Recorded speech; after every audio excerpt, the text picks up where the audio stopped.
welcome to Tech Grill. In this video, I'll show you how to use the LearnDash plugin, create your own online course, and I'll also give my review of the plugin. It is a pretty popular WordPress plugin that has been used to create online courses for a while, so yeah, let's check it out, let's see how it is, and before we do, make sure to drop a like and subscribe. Alright then, let's get started with LearnDash. So this right here is a LearnDash demo site, so this is available on their website.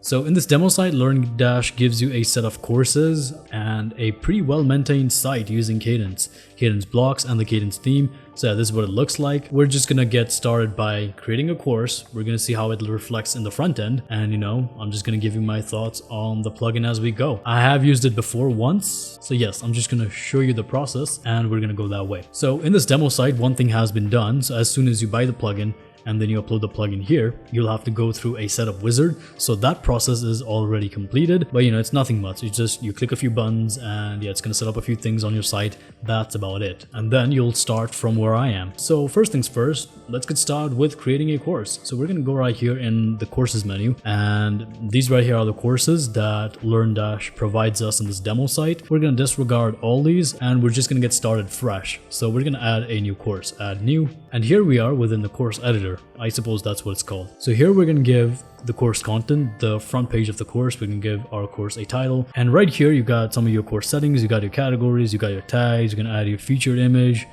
and other things. We're just going to get started with our course content first. So for this video, I actually have a doc ready with a little bit of a content that I've written down. So I'm just going to be copy pasting it. And I did this so that, I can speed up the video for you guys. So yeah. So here we've given our title and we've given a bit of a description about the course. The course is about editing videos. Now here I'm going to use an HTML block, just like so, custom HTML. We're going to drag and drop it right there. And here I'm going to paste my embed code and I'm going to publish this. So yeah, one good thing that I really like about this plugin is that it uses Gutenberg blocks for your course content, which is really flexible. So I really enjoy that. And here I actually have a lot of images. So I'm just going to use this. There you go. So our course now has a featured image and a little bit of content in the front end. So I'm going to view this and we're going to see how it looks. And here you go. It looks pretty good. Now, one thing you got to realize is that this is a demo site and it's already using Cadence theme. So the look of this is going to be dependent on your theme. Yeah, it looks really good. And now we're going to get back here and we're going to add more content. There's going to be more content below this. Let's go back within our course builder. And this time, let's go into the builder tab. Right. So here in the builder tab, now what you can do is you can add your lessons, your topics, you can add your section headings and also quizzes. And quizzes can be added within lessons as well, which I'll show you in just a second. Right. So let's get started with our lessons. I have this content here as well. So first things first, we have a getting started lesson. A heading, my bad. We have a getting started section, I should say. Getting started, we're just going to add this section heading and we're going to add a few lessons within this. Lessons and topics within the lessons. Add a new lesson, installing Adobe applications. Let's add this. And now we're going to add topics within these lessons. So I'm just going to go right here, select this drop down, and I can add a new topic, or I can also add a new quiz within this lesson. But yeah, let's get started with our topics first. Photoshop, I'm gonna add this. Got a few more. Illustrator, Premiere Pro, we're gonna add this. Add topic. We got After Effects, we're gonna add that, just like so, and Adobe Media Encoder. So there you go, these are our topics within a lesson. So I'm gonna show you what this looks like in the front end. Right, so here in our front end, you can see our course content is right here. You can expand these and you can retract these or collapse these. Here, I'm just going to get started by adding a few lessons, a few topics, and a quiz. So yeah, let's do all that first. So yeah, here we're done with this lesson right here. So I'm just going to collapse this and we're going to add another lesson. Understanding the applications used. So, this is how you add a lesson, and then select this drop down. Then you can add your new topics. So I'm going to do just that and I'm going to get back to you. Alright, so there you go, we have our second lesson and we have added all the topics that we need. Alright, so one thing that's kind of confusing is that this kind of looks like your collapse and your expand button, so I just get confused. As I was saying, I'm just going to go ahead, I'm going to add a few lessons, and yeah, I'll get back to you once something new happens. Till then, we're just going to be adding these new lessons. So yeah, let's get started. Right, so here I had all this information within a doc, so that's why this was much easy for me. So, I had the structure ready, and this is something that I recommend you do as well. Just, have a structure ready so that during the implementation process, you will not be stuck. So yeah, now I'm just gonna add a few lessons and then we can get started with our quiz. I'll show you a little bit of what the quizzes look like, and then we're going to check out the front end, and then we'll probably delve into the settings of this plugin. Add a new topic right there, sick edits and ideas you can try. Now, one thing that I have a habit of is that, currently within the WordPress market, there's a lot of plugins that, basically have their own UI. I'm not really fond of this UI right here. So this UI right here doesn't really stray far away from WordPress. So, it is simple, but since I don't have the habit of this, I feel like the UI is kind of clunky. That's just what I feel. There you go. We're going to add this topic where I started. I'm going to add this as well, and finally we got our community and socials. Now bear in mind, this is not an actual course. Now the things that I have right here might not be the things that you want to implement in an actual course,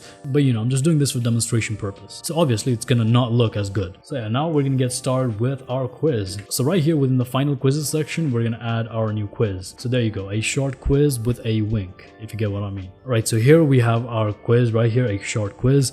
Now we're just going to edit this, and one thing that you've got to keep in mind is that when you're editing a quiz or any other thing like your lesson or your section heading, etc., you're going to have to update this. Only then you can go ahead and you can edit your quizzes or other things that redirect you to another page. Just a little bit of a hassle, but it's alright, whatever. So here within our quiz page, we're going to go into Builder.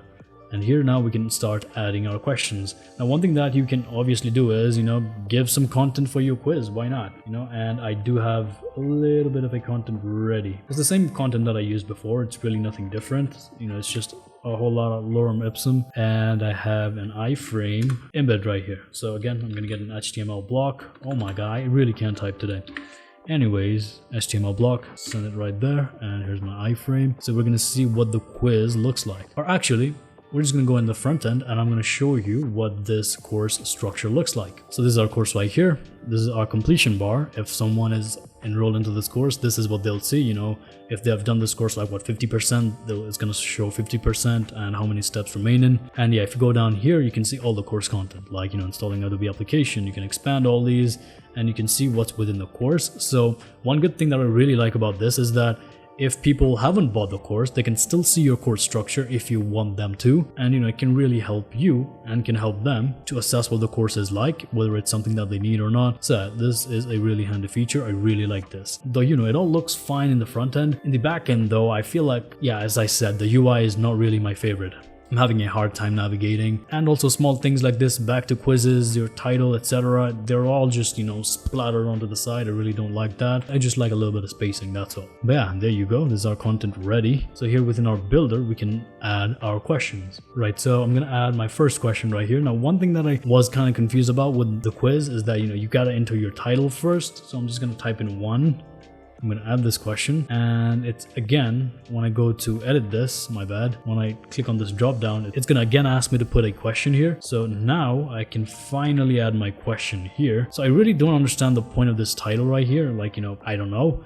I might be missing something, but yeah, here I can put in my title, I can save this, and I can assign points to this question right here. It's going to do 10, and this is a single choice question. So here you got like 8 types of questions that you can choose from: single choice, multiple choice, free choice, you got sorting, you got matrix sorting, it's like match the following, and then you got fill in the blank, you got assessment, and essay/open answer. We're going to get into this assessment one because this really boggled my mind when I was first testing it out. So yeah, now once we're done with our question, you can start adding questions and just add A, update this, add another answer. I'm just going to add B, and then the third one, it's going to be C. There you go, 3 answers. Now we got our another question number 2. And again, I don't know what the title does. A required correct answer. My bad. Okay, so you got to also, select the correct answer. In our case, it is this right here. Letter A. Where's the first letter in Apple? Our second question, I'm just going to title this 2. Let's go and let's put in our question. Edit this, put in your question. If A equals to A, what is A? So now this right here is going to be a matrix sorting choice. So match the following basically. And we're going to edit our answer now. And we're just going to do A is A, update this. Add another one, B, is B. Add this answer. We're gonna add C is C. Actually, there's one thing that we gotta do, and that is, what is B and C? My bad. Okay, so there you go. Now the question makes a little bit of sense. So now we just gotta basically match, A is A, B is B, C is C, of course. And we can also give this points as well. We can give this 10 points, save this. And now another question. So now this right here is going to be our assessment, number 3. And again, let's add our question. I'm just gonna type in, on a scale of 1 to 10, how good is the course? Save this. And now what you can do is select your assessment first. So this is kind of like a survey. I really didn't know what assessment was, so I went ahead and I clicked on the answer tab, and this is what I saw. Use this to mark an assessment. Less true. I really didn't understand what this was, so I had to go into the documentation, and then I realized that this is a survey slider, and this is how you mark a slider, right? And yeah, the values within are basically what the slider values are going to be. So I'm gonna do this. I'm gonna remove that bold. I'm just gonna update the answer. We're just keeping it as it is. Wait, we gotta change a few things. I'm gonna title this terrible, and we're gonna do this very good. Update this. And let me show you what the quiz looks like. So if we go right in, this right here is your quiz description. Now you got this. Now you're gonna click on start quiz, and here you get all your questions. Now one thing, I think there might be an option to change this, but I really don't like the question appearing here. I'd like there to be a separate quiz page, but this is just me. First letter of Apple, A, and you gotta drag this, B, C, next. And we're just gonna do 3, why not? Finish quiz. And once that is done, results are being recorded, and there you go. We got 23 out of 25 points. But wait, there is no correct answer for this one. Okay, and now I'm not exactly sure why this happened, because the survey doesn't really have a correct answer. So I was gonna get the 5 points regardless. And this one's correct, A, B, C, and this one's A, of course. So I'm not quite sure why it took some of my points away. But yeah, click here to continue. What's gonna happen? Oh, dope. So you just get sent back to the front page. Okay, cool. So we're just gonna update this and go into our settings, and of course from here you can manage all your quiz settings. So associated course. So remember when I said before that within this plugin, things like your topics, your lessons, your quizzes, etc., all of them are fragmented, like they're kind of separated, like you can control all of them individually. I'll show you what I mean. I'm just going to duplicate this tab. So if we go into our WordPress dashboard, and within the LearnDash menu, you have your courses separate. You got your lessons that's separate. So remember all the lessons that I just created, like Premiere Pro, After Effects, exporting your work, etc. So I can actually manage all those lessons from here, which I kind of don't understand. Like you got your lessons, you got your topics right here.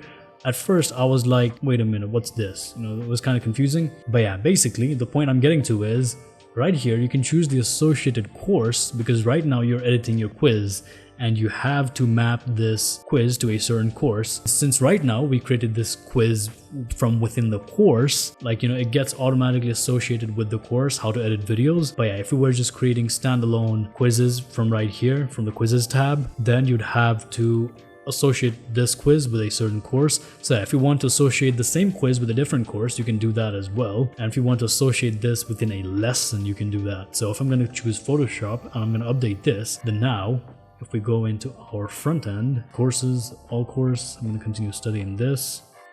So right now, if I expand all these, then your quiz is going to move into this lesson Photoshop. So yeah, this is how it works. And if you don't have it associated with any lesson, and if it's just associated with a course, then it's going to appear here at the end. There you go. It works pretty well. It works the way it was intended to. So I'm just going to update this. And here you got your drip method. Like, if you want the quiz to be released immediately as soon as someone enrolls into the course, then you can do that. But if you want this quiz to only be available after a certain days of enrolling into the course, then you can choose enrollment based, and you can choose how many days. So if a student enrolls into the course, then this quiz right here will only be unlocked after 5 days. And here you have a specific date. So suppose you want to run this quick on a specific date, then you can do that as well. And I assume this takes in your WordPress site's default date and time, so yeah, be wary of that. So I'm just going to put this in immediately. We're not going to get into that. But yeah, you got many other options for external quiz. I'm not quite sure what this is. Quiz takes place in a virtual setting or in person. So yeah, you can choose these things as well. Quiz prerequisites. Allowed users. I think we need to take this. Only required users can take this quiz. And here you got progression settings. So suppose the passing score is like 60%, then you'll have to score 60% of the total points that you've assigned within the quiz. And you got your quiz certificate. You can build your certificate. There's actually a default certificate. So I'm just gonna slide this certificate in. 80% score, sure, why not? I'm gonna update this. Enable quiz saving. So this option right here, enable quiz saving. So suppose if your student wants to, do half the quiz now and then half the quiz later, then they can do that. And you got your quiz retakes, and you got many other options. I'm just gonna go over a few important ones that you might want, like time limit. You can put time limits on it. You got quiz material, so like suppose someone's doing something, you got to give them some sort of material, then you can add that media right here. You got your classic editor, you can put in your text, and yeah, other things that you might need, like media as well, links, etc. So yeah, you've got full control of that. So if you want the quiz to auto start, you can do that as well, question display, etc, etc. There's a lot of things, like this plugin seems really simple on the outside, but if you go in, like you realize this plugin is really beefy. That's one thing. I still don't like how I'm looking at the left side of the screen all the time and the right side is like completely empty, but yeah, I gotta stop complaining. Okay, so yeah, here you got other display settings as well that you can see, and yeah, it all looks great. And here we're done with the settings. I'm gonna show you what this quiz looks like right now. If we start the quiz, we can go with A, we can go, do this, A, B, C, next. I'm just gonna choose 3, finish the quiz again. Now let's see what our points are gonna be. Now it's again 23 out of 25. But yeah, we're not gonna talk about this. I'm not sure what's happening here. I'm pretty sure there is some sort of setting. All right, okay, so my bad. I just realized it. So here within our scale, since we selected 3, it gave us 3 points. If I had selected 5, I would have gotten 5 points. So yeah, that's why I was short of 2 points here. But yeah, I'm glad I'm a genius. Regardless, now here I can print my certificate. So if I'm going to click on that, I'll have my certificate right here. So once I click on print certificate, I'll have my certificate right here. So right now it's showing your name and date. I'm viewing this as an admin on the site. So yeah, that's why it's not exactly printing it. If you were doing this as a user, then your user's name or your username and the date, the current date will be shown right here. So yeah, that's how it goes. But yeah, so far so good. I really like this. Now that this is done, let's go into the certificates part. So you got your default certificate right here that LearnDash has provided within this demo, and you can obviously add new, but I think for this one we're just going to edit this certificate right here. Right, so this right here is the certificate builder. It also uses Gutenberg, so you're going to have much more flexibility, and if the certificate is not used within a course, you got to use your course ID. Okay, well, it is what it is. So if you look here, they have a, what is this, a custom block, I guess, a certificate builder within which you can place all your different blocks. So within the certificate you can place any other block that you need. Suppose I need a heading, a different heading, then I can add that somewhere right there, and I can change its place. Alright, so this right here is from the image, so this is not a part of the certificate, but regardless, if you want to add in blocks you can do that, but it's obviously better if you do all this designing within the image and only put in like your dynamic blocks, like your user meta. So this right here is the user meta block. So whoever user completes the course, their name will be dynamically changed within the certificate that they can print out. And same goes for this right here, LearnDash course info block as well. So these are dynamic blocks, right? And yes, this is what the builder looks like. So I'm just going to update this. You got other settings here as well. You got your block settings, you got your certificate settings. There's not much, there's just revisions. Anyhow, that's it. You built your course is ready. People can log into the course, they can view everything. But now we're going to talk about payments. So what sort of payment option is there? So if we go into settings, we go into payments, then you can set up PayPal, Razorpay, and Stripe Connect. Save this. You can probably manage all these. If I want to enable Sandbox and I want to test my connection with PayPal, then I can do that. So right now I don't have a PayPal Sandbox running, but yeah, it works. Registration or login, you got these as well. And within general, you got your colors, etc. that you can set up. So this all looks good. Here I can change my accent color to whatever I want. I'm just gonna do red because red equals tech growth. Warnings, we're gonna keep it orange. Why not? Save this. Now let's see how this looks. Alright, so these right here are the accents. So you can see how this turned red. And the buttons, etc., they are probably provided by the theme, so that's why they didn't change. But yeah, it looks good. Now this really looks like tech grill. Like you got your red thumbnail, you got red buttons, you got red accents, etc. So yeah, this looks pretty good. Nice. Okay, now I guess let's talk about the blocks that this plugin gives you. I guess the best way is to just edit a page, and then we're gonna have a look at all the blocks that we have. Right, so if I open this blocks drawer right here, it's using Cadence by default, so I suppose LearnDash is like fully compatible with Cadence. So I guess that's good. Okay, so these are widgets, not blocks, my bad. So you got your instructor dashboard tabs, instructor role, etc. I guess this is for when you have multiple instructors, I'm not sure. Now a lot of these blocks are only for like templating. You get what I mean? So like, you know, your previous blocks that you used, like user meta, etc. Those are like template blocks or like dynamic blocks. They kind of change their information depending on the user input, etc, etc. So, you know, I don't think a lot of these blocks should be visible here. But yes, LearnDash does give you a lot of widgets that you can use within your Gutenberg editor. So, you know, that's pretty neat. Uncanny toolkit for LearnDash. Ooh, I don't know what this is. Displays a button that enables users to resume their learning in LearnDash courses. I'm not really sure what this is. Oh, you got your blocks down here. Okay, so these right here are all the blocks. You got embeds and you got all your blocks. Yes, so I was talking about these. So LearnDash login button. So this is for users to log in, log out. LearnDash profile. This views the user's profile, which should only be visible if you're creating a My Account page, in my opinion, of course. So in total, you got like 45 blocks. So customization wise, you're all set. So this is really good. Right, so this right here is our course grid page, I guess. So yeah, let's have a look at the block. So you can obviously edit this block if you want to, masonry style. Let's see what this looks like. Is it exactly masonry? I mean, yeah, it's a bit off, but I guess you can really make this better by changing a few things. Grid 2, what does this grid look like? Grid 3, what's this? So it's a card style, I get it. Oh nice, pretty neat.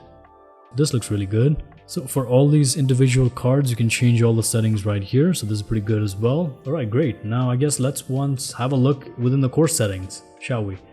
Courses, then let's go within settings. And you got your course builder. You can enable or disable your course builder. I'm not exactly sure why. Manage all lesson, topic, and quiz associations within the course builder.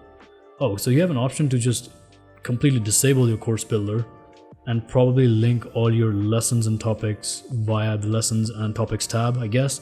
So that is an option, although I don't know why you would want to do that, but you know, it is an option there. I'm probably missing something because, you know, they have it there for a reason. Anyways, you got your course taxonomies, you got post type options. Okay, so if we go into courses, this is the general courses settings. Okay, so now if we go ahead and if we edit this, now we can now get into individual course settings. So for this access mode, you can make it open. You know, anyone who doesn't even have an account, they can have a look into this course if they want to. Free means, you know, they gotta be enrolled, but you know, they can access it for free. Buy now means they're gonna have to purchase this. So you can give your course price, like, you know, maybe $10 or whatever. And as soon as they enroll into the course after the purchase process, which URL you want them to go to, you're going to paste that URL here. So, you know, this might probably be your course URL, of course. So maybe this right here. So you would paste that. Recurring means like subscription model. So this is just going to charge the user, like, you know, once a month or once a year, depending on what you choose. You got your closed option right here, means like, you know, you're going to have to pay, but you'll only be enrolled into the course after an admin approves of you. So yeah, that's how it works. Now you got your course prerequisites here. So suppose you have different other courses, and suppose your courses are progressive. Like, you know, you got your courses like A, B, and C. So someone's got to complete course A, then go to course B, then only they get to access course C. If A and B are completed, then, you know, you can do that. So you got your course points if you want to, start date, end date. So if you want to limit users from joining before or after a certain date, if you want to limit your students, you can do that for this course. And you also got course materials. So last time what we saw was quiz materials. So this right here is course materials. So if you want to give out downloadable materials for your students, then you can do that. And course certificates. So this right here is where you give out your course certificates. So last time what we did was a quiz certificate. So this right here is a course certificate. So this is quite interesting as well. So generally, you know, you finish a course and then you get a certificate regardless of whether it was a quiz or a course. But here you can give out your certificates for your course or your quiz. So yeah, that's a neat feature as well, I guess. You got custom pagination, etc. Course completion page. So if someone finishes the course, you know, maybe you want to take them to a thank you page or something, or, you know, congrats on completing your course, etc. Then you can create that page and you can assign that page right here. So your course progression, whether you want to make it linear or freeform. So right now, if I set it to linear, then I'll have to go through, you know, this installing Adobe applications lesson first. I got to go into Photoshop and then I can go into Illustrator, Premiere Pro. But freeform, I can just jump, you know, I can jump from this course content of installing Adobe applications. I can learn to install Photoshop and then bam, I can just, you know, do my quiz, or I can directly go to connect with me or something. So yeah, that's how this works. So here you can see all the users within the course. You can assign them the course, and there is one thing, you know, there's an option to create groups within this plugin apparently. And if you're assigning this course to a group, then those won't be viewed right here. So yeah, just letting you know. Okay, so this is the last option here. You got your course grid settings. If you want to give a different description, this is kind of like adding a post excerpt. If you want to, you can add your short description. You can add your duration, like 1 hour. I'm just gonna type in test. Enable video preview. I can put in my video URL if I want to, but I'm not gonna do it. It's all right. Custom button text, custom ribbon text. If I want to do that, I can do it. So you got a lot of customization options, a lot of settings within the plugin. But yeah, even if you don't fiddle with these settings, your course is like already ready. And I think there's one thing that I'm completely forgetting, and that is, oh my god, how did I forget this? That is, I forgot to add course content. Oh my god. I did add course content for my quiz, but I didn't add it for my lessons. So we're gonna do that as well. So this right here, Photoshop, is our topic, right? So within the topic, you gotta add your lesson. And before you do that, you gotta update this page. And now you can edit this topic. So you can go within the topic, and here you can add your topic content. So I do have my copy paste right here, content. I'm just gonna paste it just like so. And obviously I'm gonna add an embed block. My bad, I mean an HTML block. And then I'm gonna copy this iframe just like so. And I'm gonna update this. So now this is what your course content is going to look like. Which one did I update this to? Photoshop. Right, so if we go right here, let me just start the course first, I guess. Bam. Let's go. All right, so this right here is the course. We're gonna go into the learning experience of this, right? So Photoshop. And you got your content right here. This looks really good, like surprisingly good. You got your course content. If you want to add videos, you can add your embeds. And yeah, it's gonna look pretty good. Then you can jump into the next topic. I don't have any content for this topic, so yeah. But you can imagine, this is what all the content is going to look like. And this right here is like your navigation. You can close this if you want to make this thing more learning friendly. So there's not much distraction on this side. You can read this. So pretty good. But yeah, I'm gonna give my final thoughts now. So final thoughts on this plugin. I'm really happy with what I get to see in the front end, and I can really see what the plugin developers have done. Though one thing, since if you're creating a site, you're mostly on the back end, and the back end kind of feels clunky since it does not really stray far away from the default WordPress menu setting, etc. You get what I mean? So a few things I have to fiddle around with, go back and forth, but that is the only complaint I have. Please just work on the back end. But yeah, this right here is a seemingly simple looking plugin in the back end, which does a lot of cool stuff, but this gives you a really gorgeous front end, or this gives you a really gorgeous output, and I really like it. And paired with the recommended theme and block, I guess, it's gonna look even better. So yeah, I will give this plugin an 8 out of 10. So there you go, that's my walkthrough and review of the LearnDash LMS plugin. So I hope you guys enjoyed that video. If you did, drop a like, subscribe, and I'll see you whenever I'll see you. Take care.